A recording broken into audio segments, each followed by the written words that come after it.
In this video, I am joined by Jalen. We're going to be breaking down this brand new theme park obsession video about, is Disneyland Resort getting too complicated, too much of a hassle for both locals and even tourists? We're going to talk about it. We're going to break it down. Up next, special guest Jalen.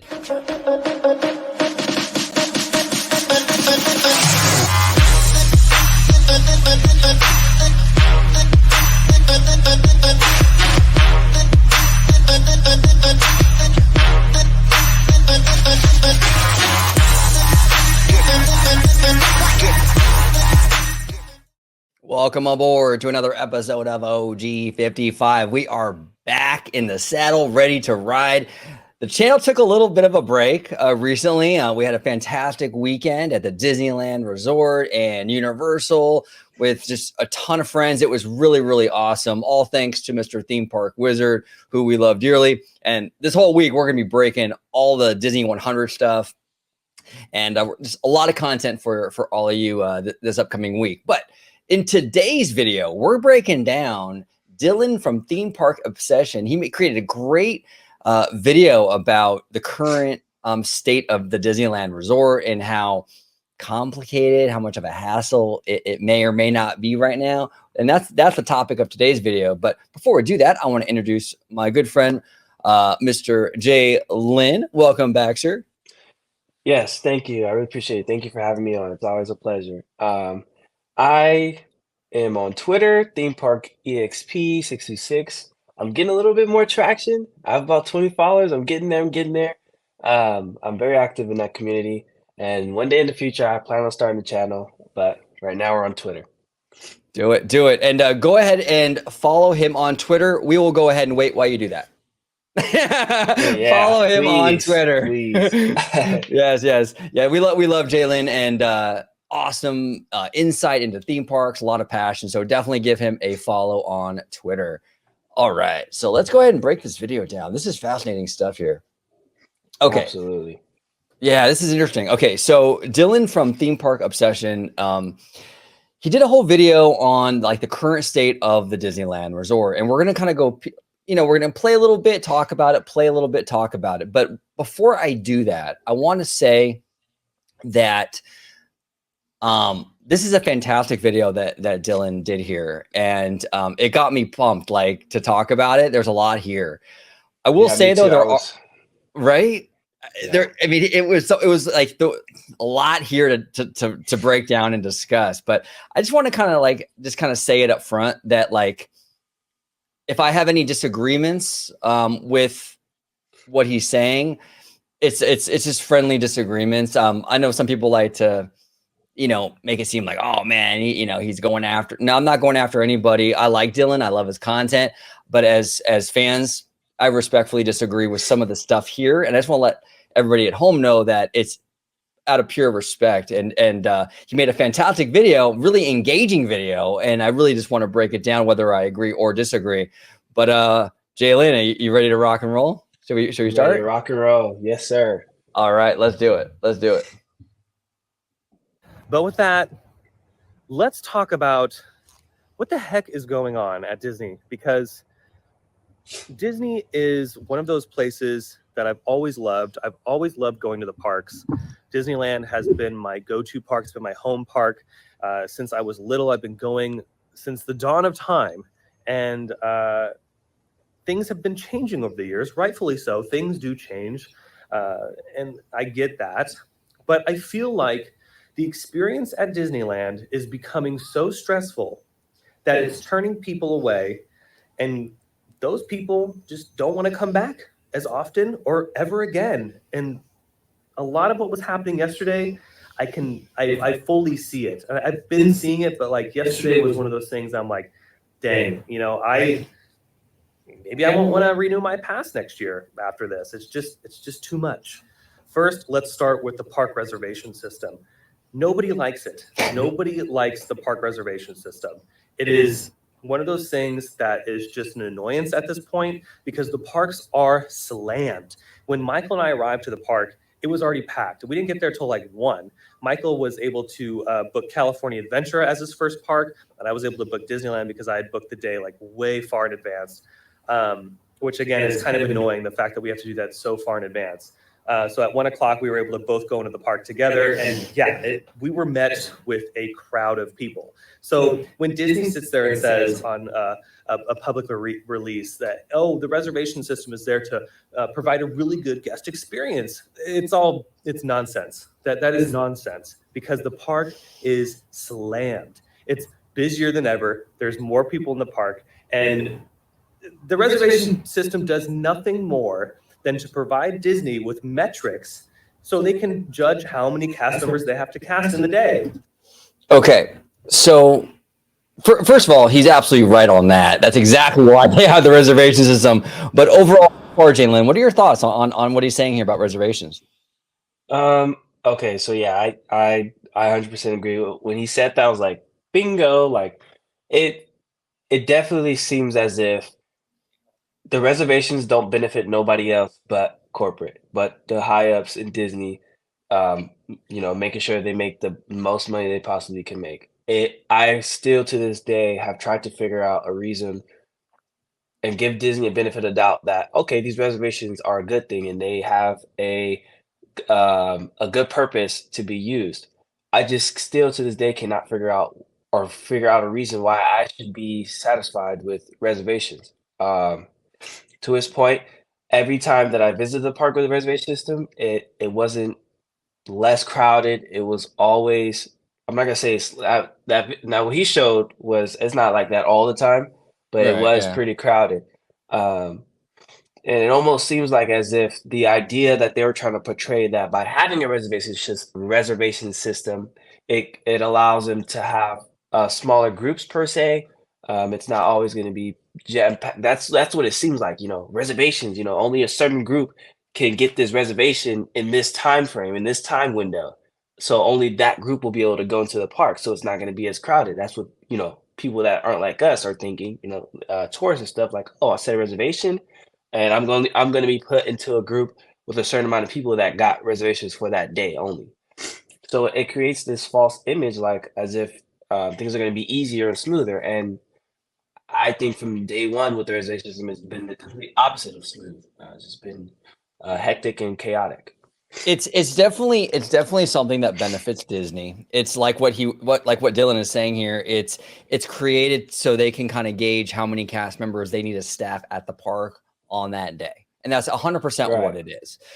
Yeah, you're right. There's really no benefit from the guest perspective. I mean, and he's right in this when he says the parks are still busy. They absolutely are. Now, I will say this though, the parks are busy, so there really isn't an issue getting reservations right now. Like I know that was a problem early on with the reservation system. A lot of like annual pass holders or key holders were having issues getting in.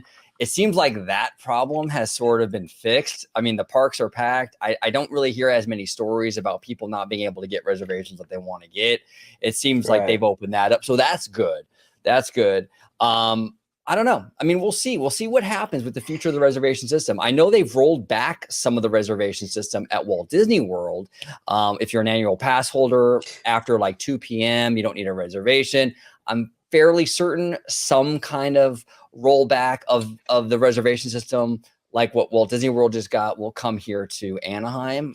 Maybe it'll look a little different, but I do think they're going to be changing that a little bit. But look, Disney corporate, they're married to the reservation system for a reason. They don't want to completely cut it off because it does benefit them. It really, really does. But right. But I was go gonna ahead. say I'm sorry. something really.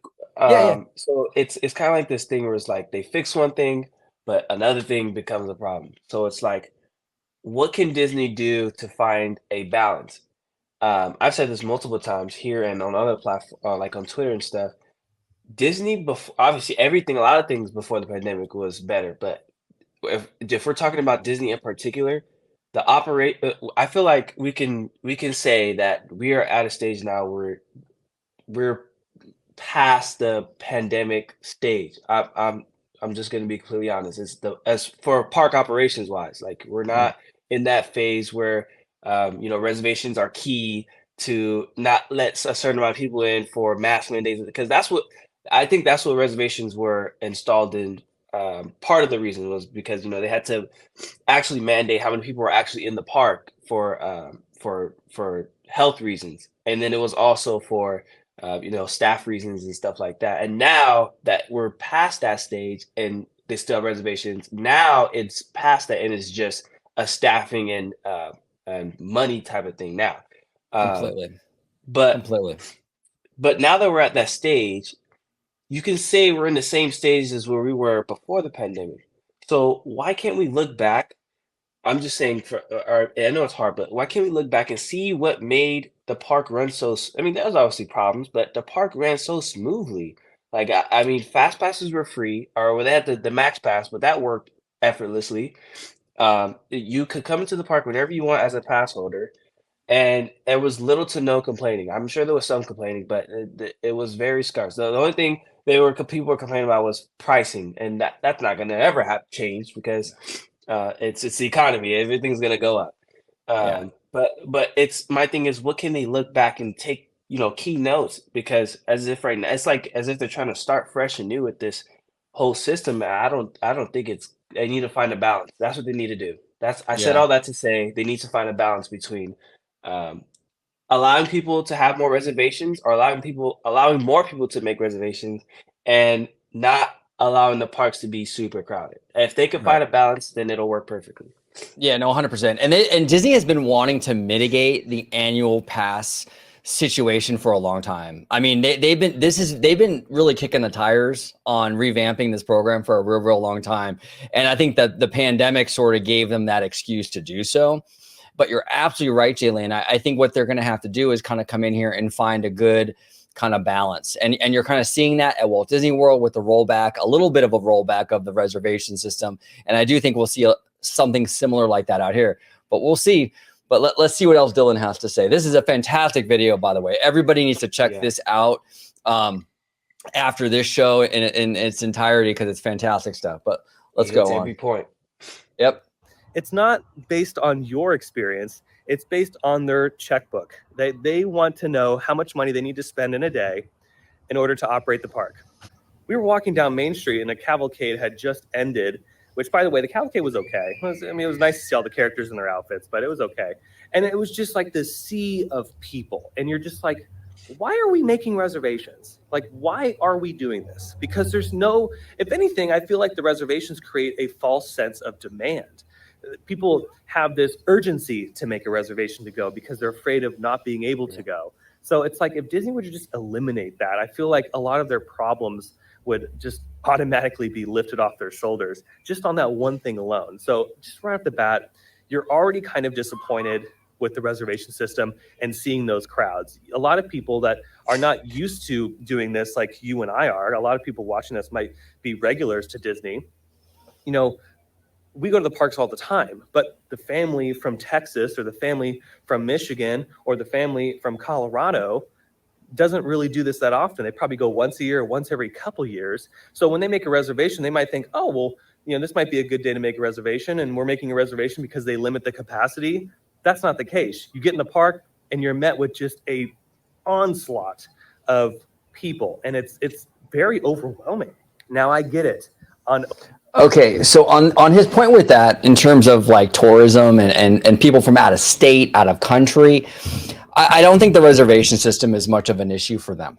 Because when you're planning a vacation, like if you're a family, say from Japan, right, and you're coming over to Anaheim for like a few days to check out the park, the reservation system is sort of part of that vacation planning, booking your flight, your hotel. Okay, now you just got to make a reservation for the parks. It's all part of that vacation planning thing. And that's pretty extensive. So it just becomes part of that whole process. So I think from a tourist perspective, it's really not that big of a deal.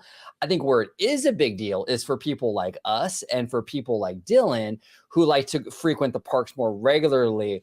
I think that a lot of locals have really grown accustomed to coming and going into these parks as they please, and now they're not able to do that. So I think that the reservation system is more detrimental to the locals than it is the tourist market. But what do you think about that, Jalen? So yeah, I agree that if there was some way to implement the system, I mean, because we know for a fact that Disney World and parks that aren't in California are not local parks. They're definitely tourist parks. They're built for tourists and tourism. Um, our park is, I mean, it is technically, built for tourism, but it's become a locals park more than any other theme park in the industry. Even Universal Studios Hollywood is more of a tourist park than it is a locals park. Um, they have a group of they have a good amount of locals that do go, but it's just in general not a locals park, as far as I understand.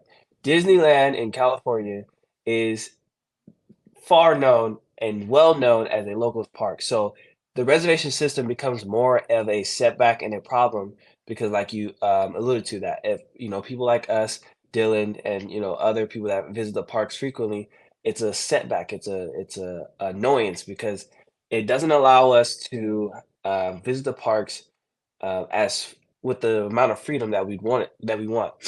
Um, Whereas you're right, when I'm planning to go to Disney World or anywhere in Florida or anywhere else, I definitely would be satisfied with making a reservation and knowing that my spot or whatever the case may be is reserved and I am confirmed to be showing up on this day. Um, I feel like that's it's more satisfying like that. Being more of a tourist to those parks. So yeah, I definitely agree that. I think if there was some way to only implement that to the Disney World parks, out there and stuff like that, if they could do that, which I doubt they could because it wouldn't I don't think it wouldn't work together. Like it would be too confusing. Um, there's the group of tourists that be confused with they might set a reservation for Disney World, but they intended to go to Disneyland or something like that. So it's about making it clear for everyone, and I don't think they do that, but that I do agree with the point that reservations are more fit for than it is for us. Absolutely. Absolutely. Let's continue. Opening days of things, it's going to be busy no matter where you are. I totally understand that and I prepare for it. But what's annoying is just seeing that many people when they're still pushing this reservation thing. So that was the first thing that was just kind of like annoying upon entering the park, along with the fact that Disneyland still has the old scanners for for the security system. They still search through your bag in a lot of places now. You just walk through a scanner with your bag on. Knott's Berry Farm uses this technology. Six Flags Magic Mountain uses this technology, and a bunch of other parks around the world, including their sister resort at Walt Disney World. They use all that new technology as well. So what's going on here, Disney? Let's speed up the process because efficiency is one of your keys, and it seems like you've lost it It's right at true. the gate. Yeah, no, he's absolutely correct on that. Yeah, the bag check stuff could definitely be made more efficient. Like you said, there's a lot of other parks that utilize technology where you don't have to go through and have a person manually go through every pocket in your backpack. I have a backpack that I bring to the parks all the time. I carry waters in and stuff, and it's got like 7 pockets. And it takes Yeah. forever for the cast member to unzip everything, look at it. It's a process. So I agree with him on this. I wish they would implement some new technology that some of these other parks are utilizing to sort of make that a little smoother. What do you think about that, Jalen? Yeah, and that's one of those things, like, they have the money for that.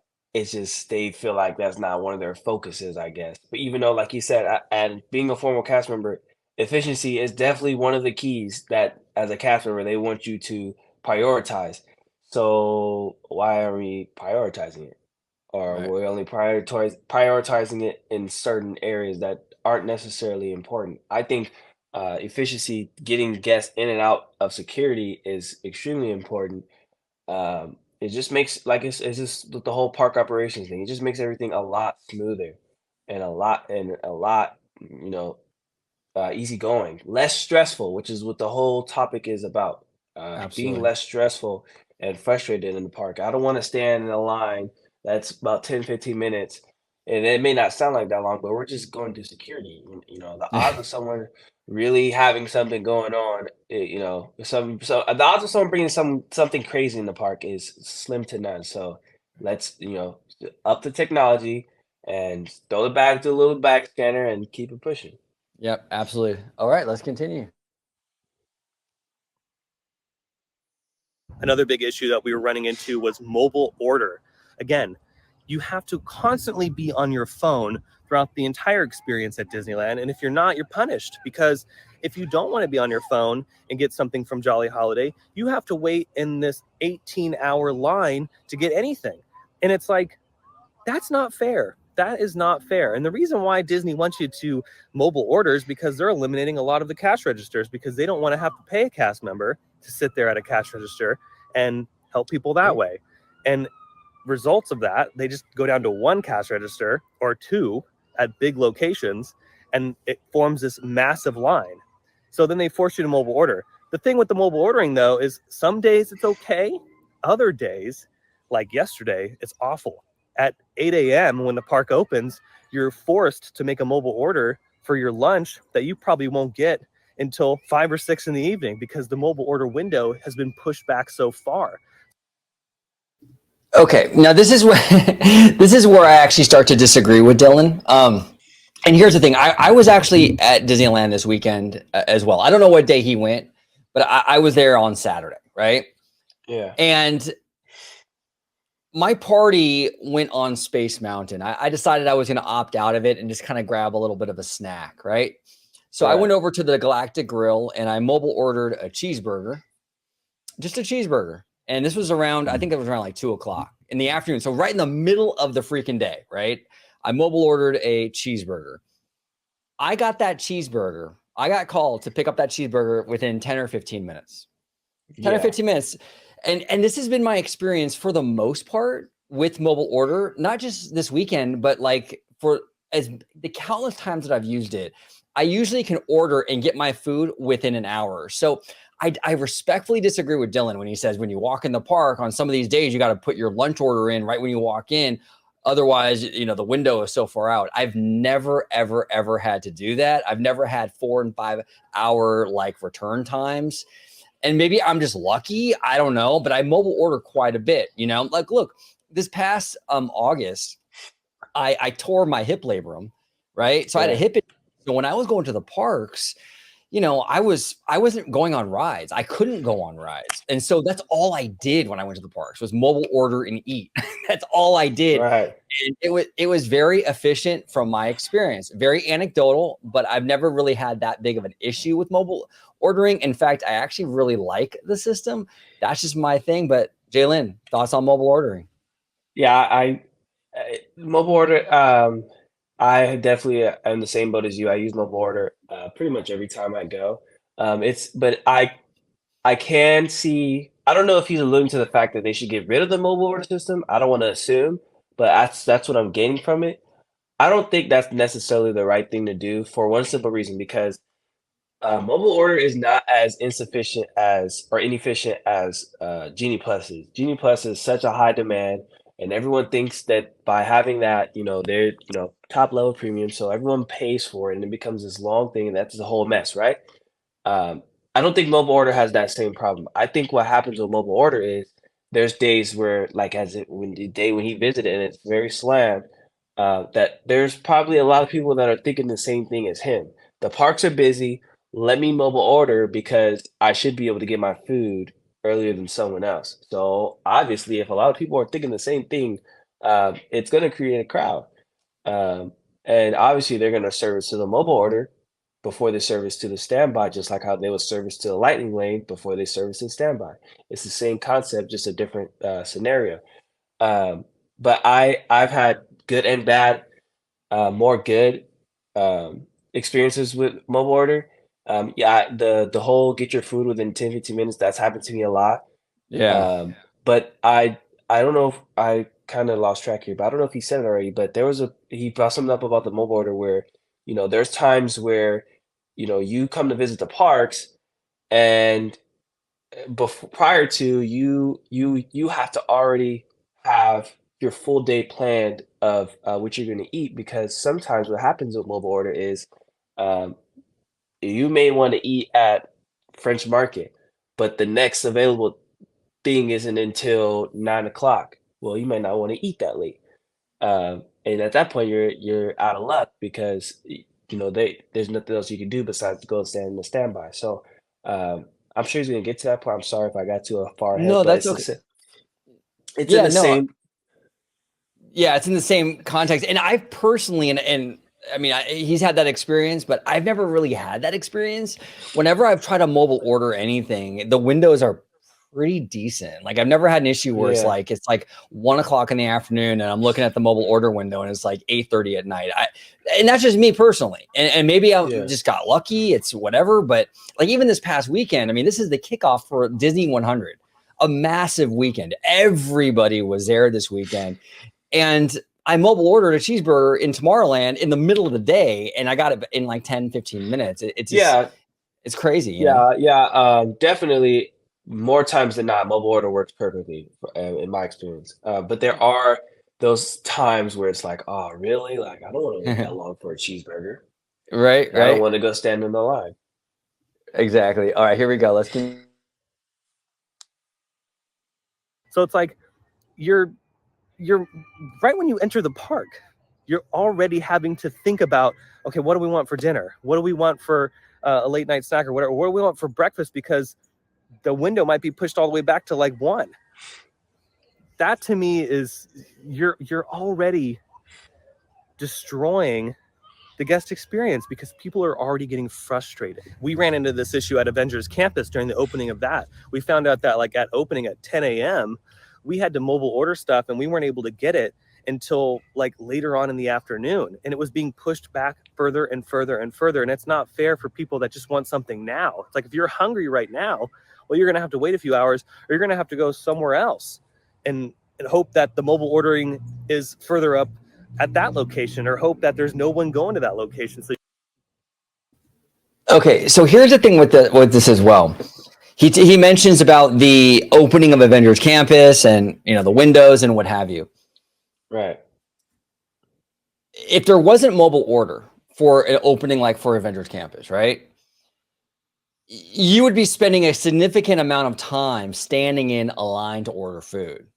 I mean, Right. there's always a level of inconvenience here, and there's really no perfect kind of solution, right? So you're either gonna have No. to wait in line a real long time to get your food without the mobile order, or you can mobile order and kind of walk around, ride rides, and come back to it. Disney feels that that's the lesser of two evils. Where okay, you mobile order it and you can come back get your food. At least in the meantime, though, you're not tethered to waiting in line. You can go do other things. So would he rather just sit in an hour and a half line waiting in Pim's test kitchen? I don't know. For me personally, I wouldn't want to do that. I mean, I'd rather just, Yeah. wait. I'd rather wait a couple hours for my food and be able to do other things and sit a couple hours in a line where you can't do anything else. That's kind of where I'm at. And financially, I think Disney wants you to kind of mingle around the parks and do that because then you're spending money elsewhere as well. Right. I mean, that's a business decision for sure. But what are your thoughts on that? Yeah, so I definitely agree. And to the point where it's like, um, I think if I'm not mistaken, there are some restaurants, quick service or full, that have, the normal standby service that you stand in line, and then they have their own, just strictly mobile order. I know there's still, if I'm not mistaken, that's how some of the restaurants work. But they have that, and then obviously they have the restaurants. If I'm wrong, then they have the normal restaurant, and then they cater to the mobile order as a priority over the standby. But I think that's way more efficient than if you don't have this system implemented, because, like you were saying, opening day for Avengers Campus, I think would have a higher demand than, Mickey and Minnie's Runaway Railway. So, and especially with the stuff that they were hyping up, the oversized food, you don't think people would be standing in that line for Oh yeah. maybe hours to experience what an oversized pretzel or oversized chicken sandwich, Yeah. I I don't know if I would, but I know for sure that we have mobile order, and I definitely use the mobile order. Um, Yeah. so I think what's tricky about this whole mobile order situation is that it's definitely hit or miss, but I think it hits more than it does miss. I agree, Jalen, 100%. Let's continue. so you can just pick it up right then and there. Like there's so much you have to think about with mobile ordering in advance that it's just, I feel bad for the family that's not local, that comes here all the time. They don't understand that you have to make these decisions sometimes before you even get to the park. And right when you enter the park, you got to know, okay, well, where the heck are we eating? And the other big elephant in the room was the boarding group system and lightning lane situation for Mickey and Minnie's Runaway Railway. Now, the boarding group system is awful. It is very frustrating. It's very confusing sometimes for people. And it makes you so infuriated because there's nothing you can do to benefit yourself in trying to get a boarding group. It's a lottery system, and it's a rigged system, by the way. They'll never tell you that, but I'll be the one to say it. They rig it so not everyone gets it. Okay, and this is kind of where I'm disagreeing with Dylan again, respectfully. He's saying that the boarding pass system is rigged, so not everyone can get it. Yes, that's the point of a boarding pass system, so not everyone gets it. The whole point of the boarding pass system is to mitigate demand, and that's why the boarding pass system is in place.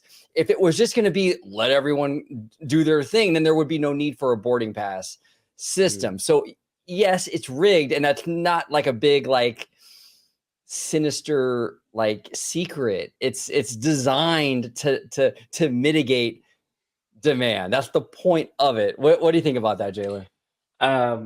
I agree on that point. I understand they have to run a business. How I look at it is, um, not only for myself and for you and for people that visit the parks often, but for tourists too. If they see an advertisement, because we know Disney's been advertising Mickey and Minnie's, they see advertisement from Wyoming. I want to go to Disneyland to experience this attraction, but they know very little about how stressful and competitive it is to get a boarding pass. They just think, they do their little research and they think, okay, I just need to get a little reservation and I have to do it in this time window. And this is not speaking for all tours. I'm just using this as Right, an right. example. No, They come absolutely. down to the park at the time frame they need to, and they get all ready to go, and it's gone in 0.01 seconds. I'm not even exaggerating. That's how No, fast yeah. they go. Um, I understand why it's like that. I understand the rigging, and I understand that's how it should be business wise. It benefits them, but I personally think it should not be as competitive as it is. I still think it should be, um, let's say exclusive, because that's the whole point, right? Make it exclusive. Like you got a boarding group, you're able to exclusively ride this attraction before anybody else in your specific group, and you don't Mhm. have to worry about standing in a long standby line. But I think it's this go around of boarding groups was gone way too quick. Like I've experienced boarding groups. I've done Rise of Resistance and Web Slingers, and those are tough. Those are tough to get. But from what I've seen, this Mickey and Minnie's was far worse, and it was almost like as if no matter what you did, you weren't going to get it. Which that goes to the rigging, and I'm agreeing to that point. It makes sense. I understand why they're doing it, but I just think it should be just a little bit less competitive, because now for that family that came down from Wyoming, they thought it was gonna. They didn't know anything about the competitive factor of it, um, and how stressful it can become. So they missed the opportunity to get it. And there's other opportunities, but it'll be practically the same at the other time window. So they may not be able to possibly ride the attraction that they came from far to experience. Um, and like I said, that's not speaking for every tourist family, but Absolutely. that's just an example because I feel like that's how it is for most case scenarios. Someone that wants to experience the attraction and knows nothing about boarding groups possibly missed their opportunity because they didn't know the competitive factor of getting a boarding group. Yep, absolutely. All right, let's continue. The boarding pass closes because they have two opportunities. Remember, like we've seen in some of my other videos, for example, Guardians of the Galaxy at Epcot. You have a window at 7 a.m. And then if you don't get the 7 a.m. one, you could try again at 1 p.m. Same thing here at Disneyland for Mickey and Minnie's. At 7 a.m., they want you to wake up, which, again, why am I having to go out of my way to lose sleep in order to hope, to cross my fingers? It's not a guarantee that I hope I get a boarding group for this attraction. So if you don't get it at 7 a.m., you have another opportunity at 1 p.m. to try again.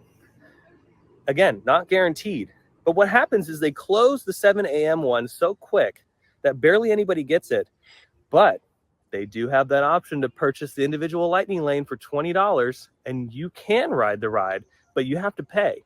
But there's also a catch. You have to act fast because that also sells out. So for example, if you started your day off at California Adventure like Michael did, and you weren't able to get the 7 a.m. boarding group and try again at 1, and you didn't get that, well, your next option would be, okay, maybe I can purchase the lightning lane. Well, they sold out really early in the mornings.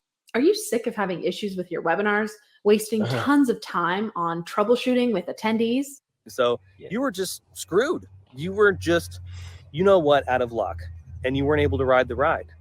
That's not fair. My thing is they should give everyone in the park a boarding group and say, hey, you may or may not ride today, but you are in a group. We may get to your group, but there's a possibility that we won't. But at least you're in a group. So there is a little bit of ease there. Okay. So his idea of just giving everyone a boarding group and having there be this caveat that we may or may not get to you, and somehow that eases the stress, I hard disagree with that. I would much rather have the current system where at 7 o'clock, if I don't get it, I know I didn't get it, and I can make a plan now to maybe do the 1 o'clock or do lightning lane, or I can work something else out. With his plan, everyone gets a boarding group and they may or may not get to me. So I'm going to wait all day long with this idea. Like I'm going to hang on to hope. Like, oh, I'm going to get it. And then at the very end of the day, they tell you, sorry, you didn't get it. Now, I'm sorry. I don't think a lot of guests are going to be happy with that. I think that's actually worse because you're kind of leading people on all day as opposed to just at 7 a.m. letting them know right out the gate it's not going to happen. I think that would create a lot of confusion too with like people that aren't regular hardcore fans. Like a lot of people from like out of state and what have you are going to be confused. Like, oh, well, I have a boarding group. Why am I not allowed on the ride? I'm sorry, respectfully disagree with Dylan on that. I think that's not a good solution at all. I think that the current system, while not perfect, I think is better than that. But that's just my opinion. Jalen, what are your thoughts, brother? I see. I'm the type of guy, like I see both sides of the spectrum. I see the pluses and the minuses in both. But it almost feels like this whole boarding group thing is like a lose-lose. It's the same thing with the reservations. It's going to be almost impossible to find that balance. Because if you do opt, if they were to change the system to Dylan's perspective, and you know, like you're saying, you wait the entire day, you experience in the park, and you're like, okay, at the end of the day, we'll be able to do Runaway Railway, and they tell you, sorry, we closed out the groups. That'd be extremely disappointing and frustrating. But it's kind of like if you do the normal system that they have now, and somehow you miss both time frames, and you know you didn't really. It's either two things: you didn't plan in your budget that you're gonna have to pay to ride an individual ride, or you also missed that opportunity because it was gone by the time it got to 1 o'clock. You're also left with the disappointment, like, okay, I didn't get to, we came here to do this and I didn't get to do it. But it does seem like having the system now is almost like they give you more than one chance to like you said, plan it out. The 7 a.m. one might be a little stressful and a little like, you have to already know what you're doing to even try the 7 a.m. one. Versus the 1 o'clock is like, oh, guests are already in the park, cast members are scattered around, and people are probably asking like, oh, how do I experience this attraction? And they could probably get that information before 1 o'clock versus there's only a certain group of people that are showing up at 7 a.m. And those are diehards, and those are people, like I said, that know what they're doing. and let's not forget the 7 a.m. window you can do from home. So there's Right. a group of people at home that probably got half the reservations and they weren't even at the park. So Yeah. uh, No, absolutely. And then, he touches upon earlier on, he touches upon how, we shouldn't have to wake up early to do the boarding pass thing at 7 a.m. Here's the thing though. If you didn't have the boarding pass system, you would probably still have to wake up at 6:30 or 7 a.m. so you can rope drop the park to get a decent spot in line. If you sleep in until 11:30 and you hit the park at 12, you're waiting in a 4 or 5 hour line then. So it's like there is some onus to be had on the guest, right? Like there is some sort of responsibility from the guest perspective. Hey, this new attraction is popular and I'm going to have to like maybe wake up earlier or do certain things to make sure I get a spot, or a decent spot in line or what have you. It's just like Fantasmic or something like that, like, or a parade. Some people, they start lining up and so they get a good spot for the parade. Well, it's like, that's you have to sacrifice a little bit to get that good spot, right? I mean, everything isn't, basically what I'm trying to say here is everything isn't going to be handed to the guest, and it never has been. There's always been that level of like, if you want a good spot or you want to get front of the line or you want to do any of this stuff, you're going to have to sort of like work for it a little bit. And it's not up to Disney to like allow you to sleep in and then not wait in line. I think that's a little bit of like, okay, I don't know, in my opinion. Well, and just really quick, I think in general, this whole situation with mobile order, Lightning Lane, and the boarding groups, I think that I don't think Walt would want this. It does make, in some cases, it does make it easier to be in the park, but in general, you have to pre-plan and be ready to get a boarding group at a small window. If you want food at a decent time, you don't want to stand in standby. You're gonna have to get on your phone to set a mobile order, and you're gonna have to make sure you have a reservation to even get in the park. And there's so much things that go into it that we've definitely, if you believed in the Back to the Future prophecy, where everything's becoming technology, we've definitely evolved from just going to the parks and you just doing what you got to do to now if you don't own a cell phone, or if it's a Samsung or iPhone, whatever, if you do not own a cell phone, you plan on visiting the parks, it'll be extremely difficult to have to enjoy the parks. I think David made a video about from Fresh Bake. He made a video about going to the parks without a cell phone, but even then, it's still very limited to the things you can do because everything is either on your phone or pre-planned online. It is, and the thing too is like even aside from theme parks. Look, when a big movie, drops tickets, right? I remember the craziness that went around the whole like Endgame, the Avengers Endgame ticket drop, right? People were like waiting for that to drop, and then they just ambushed these ticketing websites to be first in line to get their tickets. That's just part of the game. Like if you want to get great seats or opening day, you're just going to have to do the work to do it. And that's just kind of how it is, whether it's Disneyland or whether it's a movie or whether it's concert tickets or whatever. But Dylan goes on here. It's pretty interesting. Let's continue. There's a slight sigh of relief. Just give everyone a boarding group. Or better yet, do what Universal Studios has been doing for years now. With their virtual queue, it's repopulated almost every hour. You go into the app, you select virtual queue, you select your party size, and then you select your time that you want to experience the attraction. So for example, for Super Nintendo World, you go into the app, select virtual queue, select your party size, let's say 2, then we'll select a time, let's say 2:30. Cool, if it's available, boom, you hit it, and you're guaranteed. There you go, 2:30 entry point. Now, if 2:30 runs out, they have more times available, and if they were able to get through all these people very Okay, now this is interesting. The irony of this is kind of funny because he likes this system where there's like these windows, right? Like 2 to 3. You can try to get your spot. If that doesn't work out, there's another window at like 4 to 5. that's kind of the Disney mobile ordering system that he didn't like before. So I don't know. I'm kind of confused. But what do you think, Jalen? Yeah, it's the same concept, but yeah, it's kind of tricky because like it, I think Universal runs it. Um, I think the way Universal runs their boarding groups or virtual queue system, even if Disney looked at it and like, oh, that works, maybe we should try. I don't think they would because they want to have something in their prized possession and say that they did it, and they want other people to take their ideas. They don't want to mend off of other uh, businesses' ideas. So Yeah, no, absolutely. And let's continue. Very quickly, they'll repopulate the virtual queue and you have more opportunities to do it again. And that's another thing. You can only do this once at Disneyland. So like Mickey and Minnie's, if you get the virtual queue, you get the boarding group, well, you can't go on it again. Once you go on it, that's it. You're done for the day.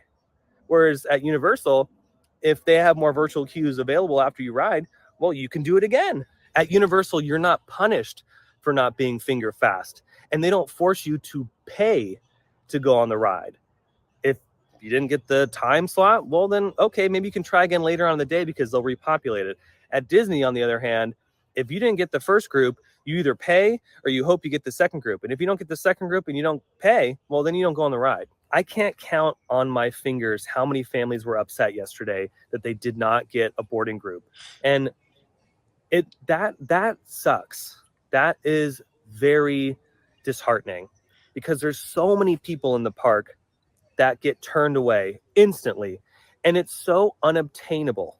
It's not like it's very easy to get a boarding group. This is very difficult, at least at Disneyland. It's a different story sometimes at Epcot or other parks, but at Disneyland, it was very hard to get a boarding group for Rise of the Resistance, and it's extremely difficult to get one for Mickey and Minnie's. Like, I'm talking a millisecond. If you don't hit the button right away, or if you blink, it's gone.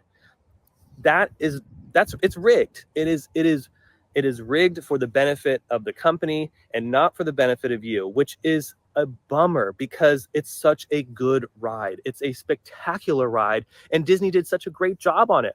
Why not let people line up? Just line up. It's not a big deal. The ride. Okay, so here is the other thing with just let people line up. Dylan, I'm assuming is a Magic key holder. He makes content. I think he's a local, from what I understand. And I'm in the same boat. I'm a key holder, local. I go like once or twice a month.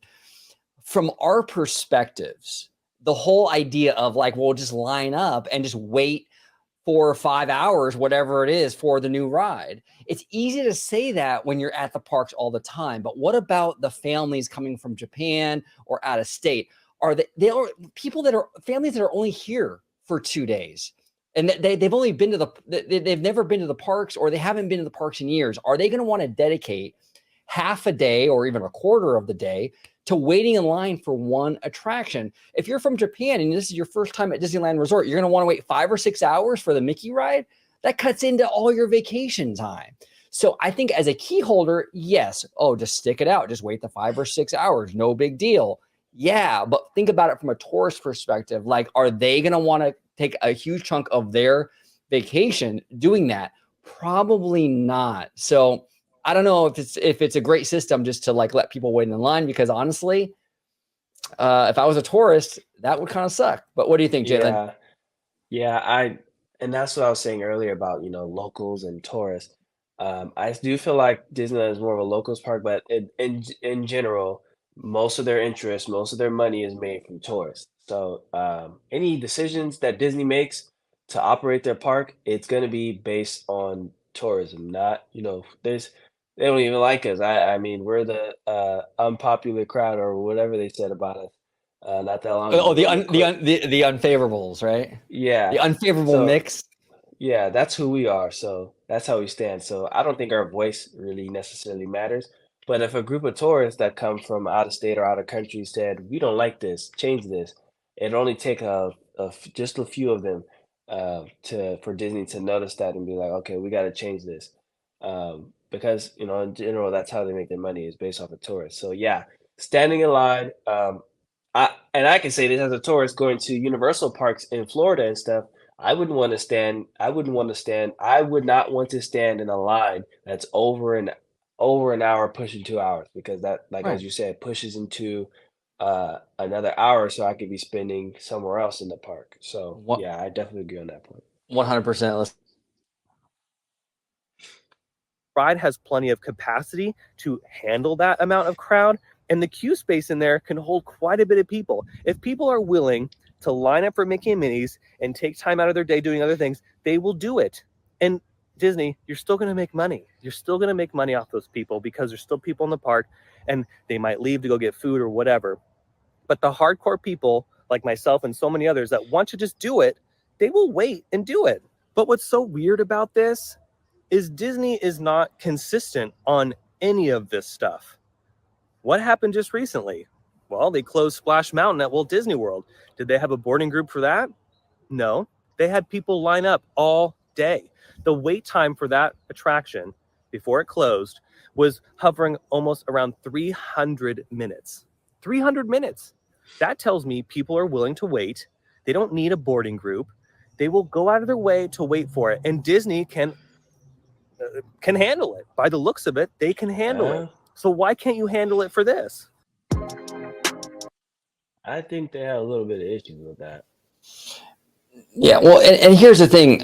He makes a decent point here. Where like, oh well, they let people wait in line for the closing day of Splash Mountain. Okay, I understand that, but Splash Mountain has been a thing for like 30 years. I get it. A lot of the diehard fans wanted to be there on the last day, but the demand for something brand new that no one's really been on is going to be way higher than something closing, and I just think it's a different kind of animal. What do you think? I mean, where are you at with that, Jalen? Yeah, I think that whole 300 minutes thing, that was only going to be for that day.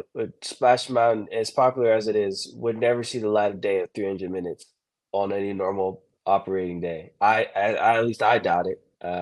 It it probably pushed like a little over 100 minutes on a summer day, but never 300 minutes. It was only literally because of its closing. And it they handled it, but towards the end, towards closing, it got extremely hectic and extremely chaotic. And that's something that Disney is, the rumor going around is that we might not even know when our Splash Mountain is going to close because they want to avoid what happened over there. So if that's something that really worked, they wouldn't be trying to game plan on how to avoid that because they got super hectic. Everyone wants to be the last one in line.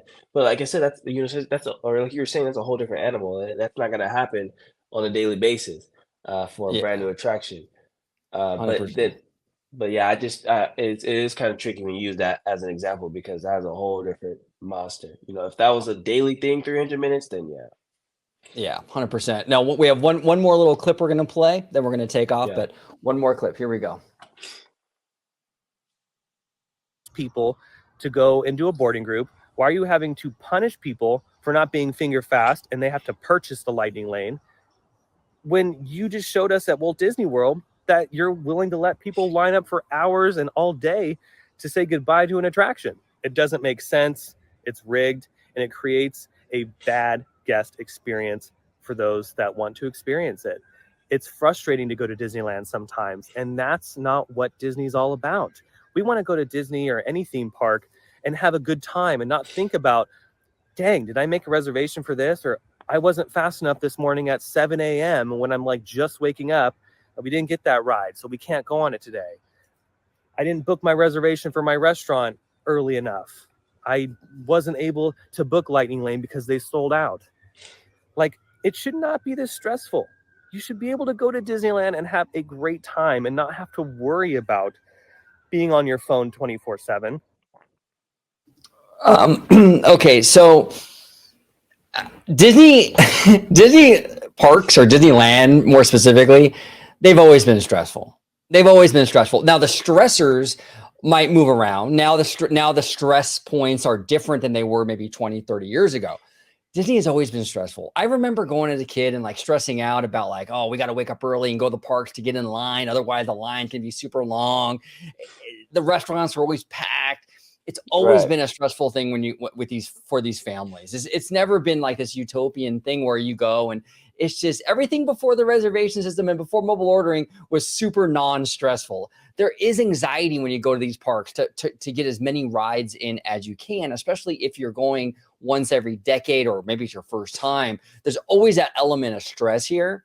And yes, I understand what Dylan's saying, but it's like it's kind of the same situation, except now we're just stressing over different things. So instead of stressing out, I have to wake up early to go wait in line for the new ride. Now it's stressing out. I need to wake up to get on my phone to make the boarding pass reservation.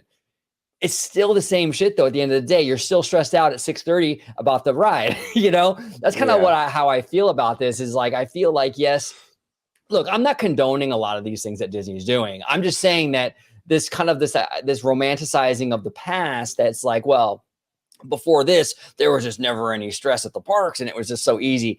It really wasn't. There was a lot of stress. There's always been a lot of stress. But final thoughts on what he just said, Jalen. Overall, So yeah, I definitely agree that like, um, and I like to look at things realistically. If only 10 people are making a point about the park being too stressful or frustrating, uh, I'm sorry to tell you, but nothing's gonna happen. They're gonna listen to the bigger crowd of people. right, And this is same thing with Splash. On a side note, I had an interaction with someone on Twitter, and I mentioned the fact that like the attraction's already closed and they've already begun construction. I don't see how you can still focus your energy on um, making your point about this whole Save Splash Mountain thing and making it's over with, it's done with. Let's be realistic. Nothing right, you say or do will change Disney mind. Like Disney's not gonna look at Twitter. Oh, user 123 did not like that. Okay, stop everything, cancel. Let's not do it. Like, come on, guys, let's be realistic. And that's how I right. feel about the this whole thing here. I'm not saying that there isn't stress points or frustrating points of going to the park.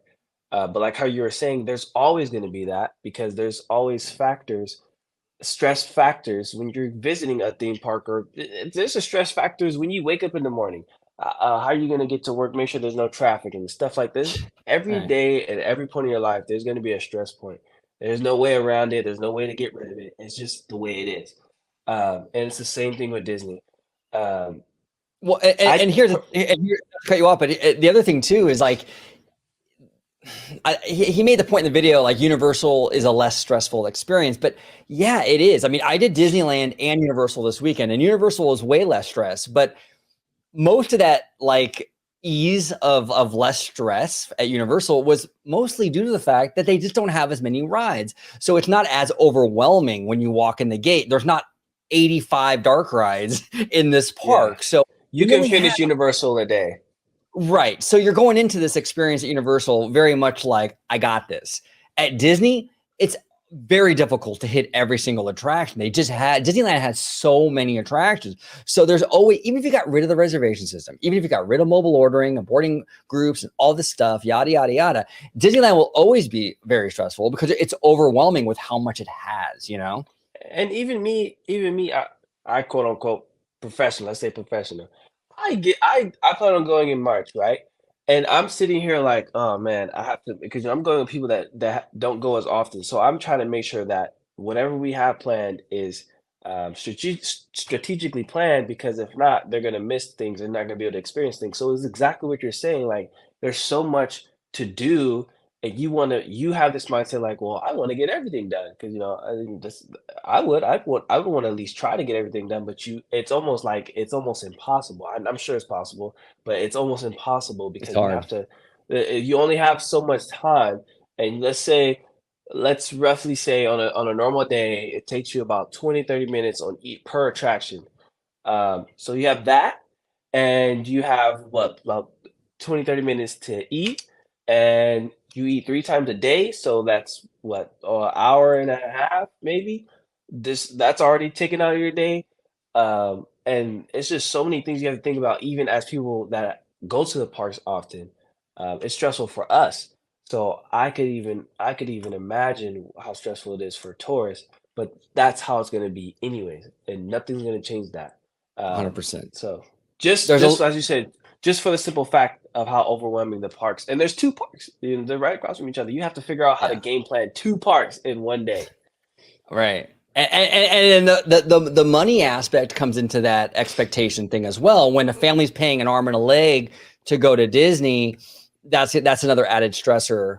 So a lot of these stress points are unrelated to a lot of these systems that are currently in place. They've kind of always been there a little bit. Now, the focus has shifted, but the stress is still there. So, but Jalen, it is always an honor and a pleasure to have you on the channel. Thank you so much, brother. We will have you on again. We're going to talk parks again. We will definitely have you on soon. But if you can remind everybody at home where they can find you on social media, my friend.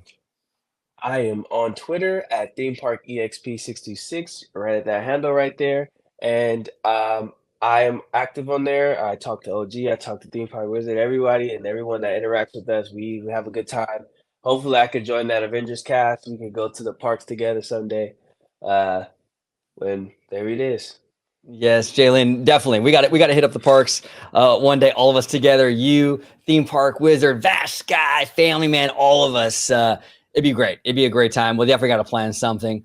But thank you all so much for watching. Comment down below with all your thoughts about what we talked about today, about the complexity and the stress of going to Disney right now. Is it a thing? Is it not a thing? Do you agree? Disagree? We would love to hear from you.